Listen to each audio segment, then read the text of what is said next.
From the campus of West Virginia State University, you're watching WVSU Newsline.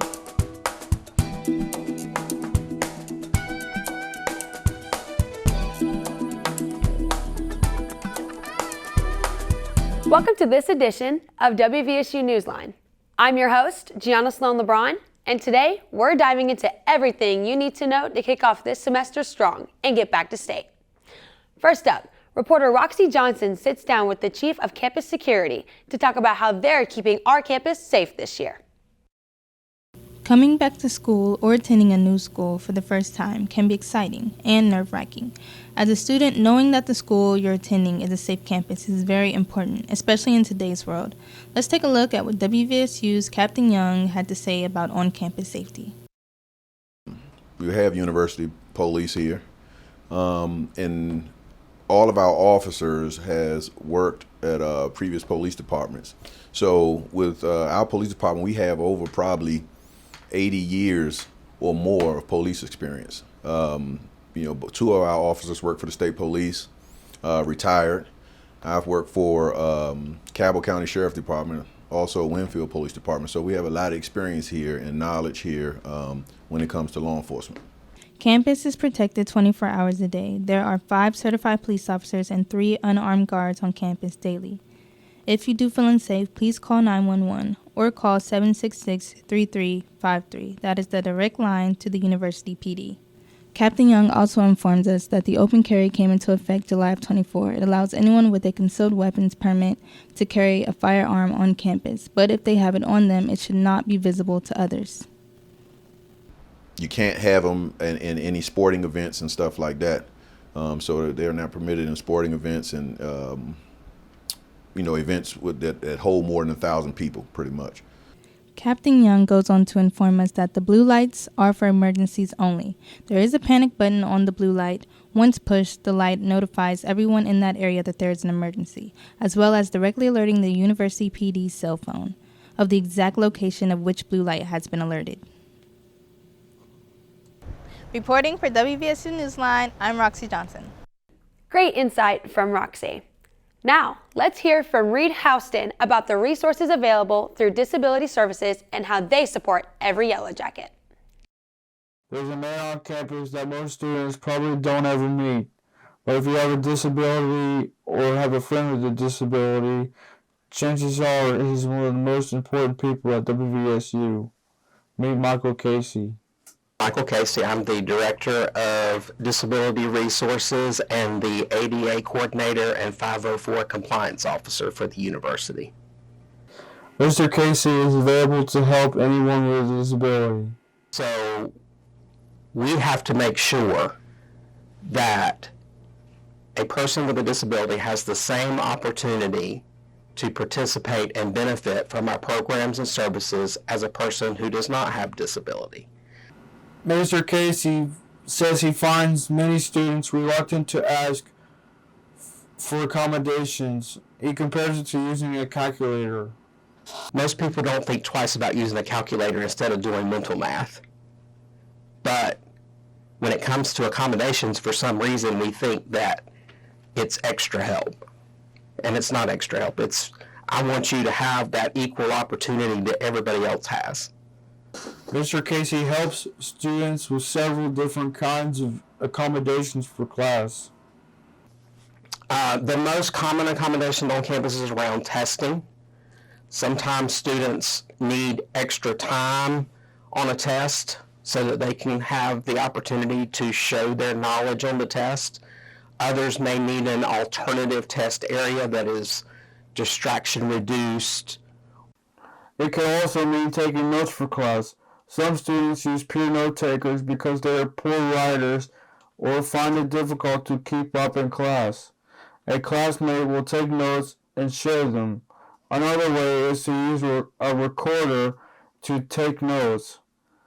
Some students use an AI app for their phone that will record the lecture and transcribe it into notes.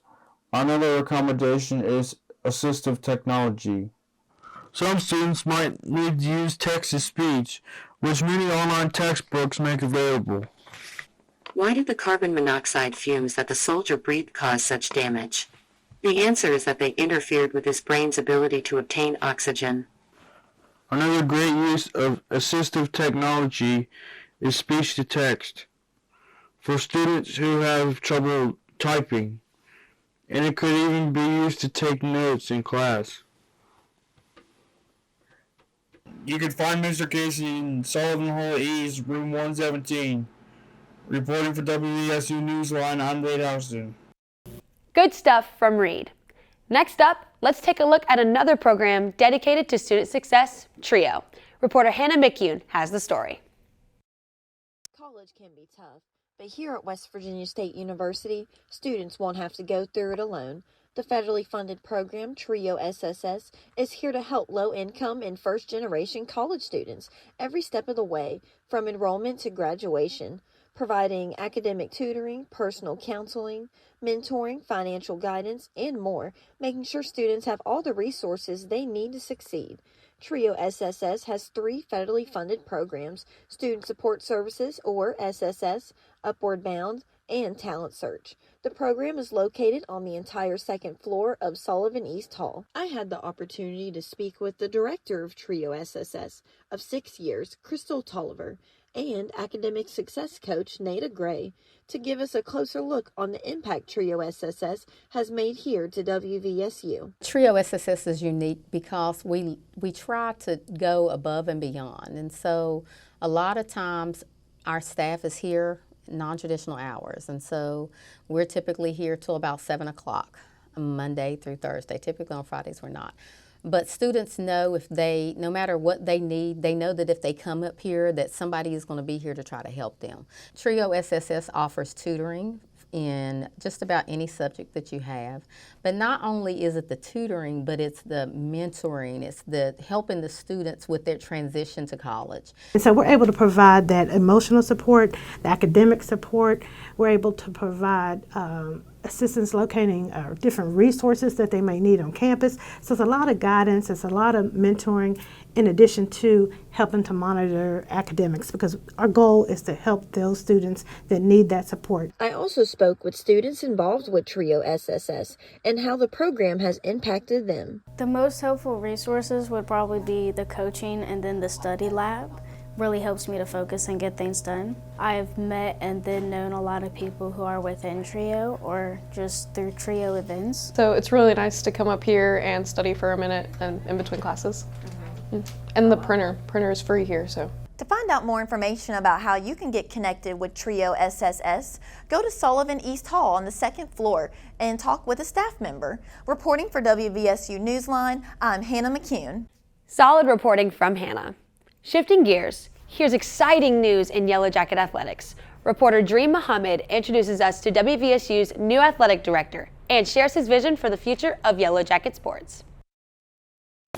I had a chance to speak with WVSU newest athletic director, David Hicks, and he talks about what brings him here to Dunbar, West Virginia, and a little bit about himself. Let's take a look.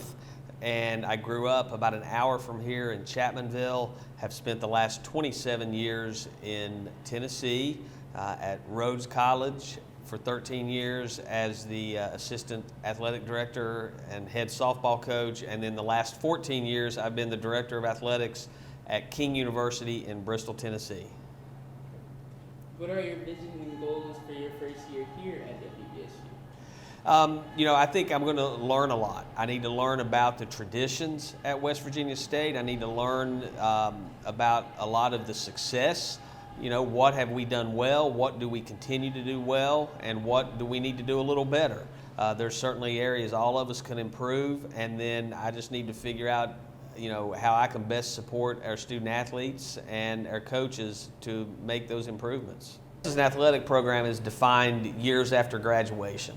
Our goal is to graduate student athletes who go on to become good wives, husbands, fathers, and mothers, and are successful in life in whatever career they choose.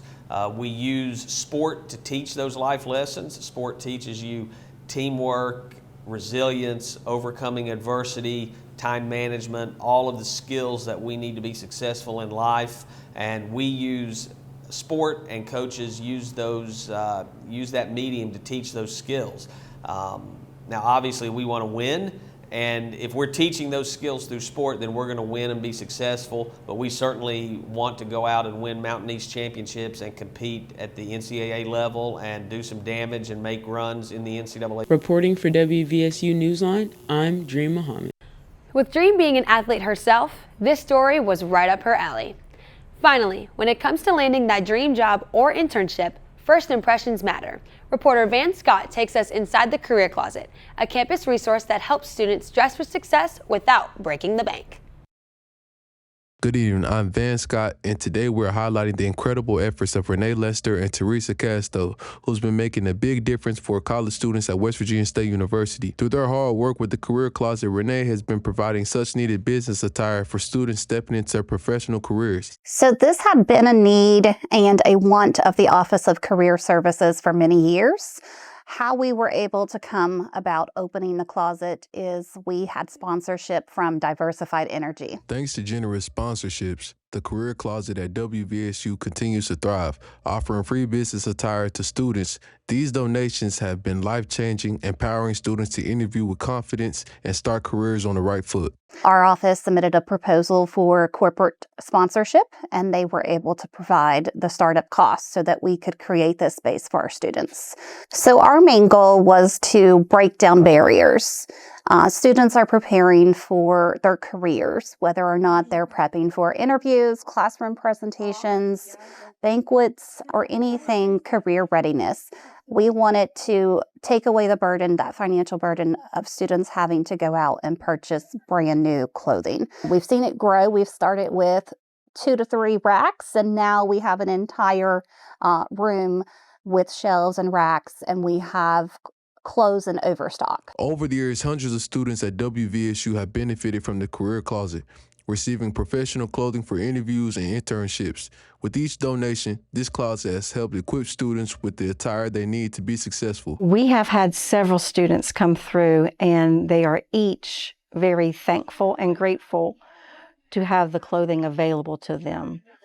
Some of them may not have the means to go purchase clothing for a special occasion, such as an interview, and this gives them the opportunity to have that and to have confidence in what they're wearing. Teresa has gone above and beyond to ensure the Career Closet has a wide range of sizes, making sure every student, no matter their body type, has access to the professional attire they need. Her dedication ensures that all students feel confident and prepared as they step into their future careers. One of the biggest challenges in running this closet is that we don't always have the exact sizes that the students need. We do have several items of clothing in ranges from extra small to 4XL. However, we don't always have everything that the student needs at that time. That's it for today's story.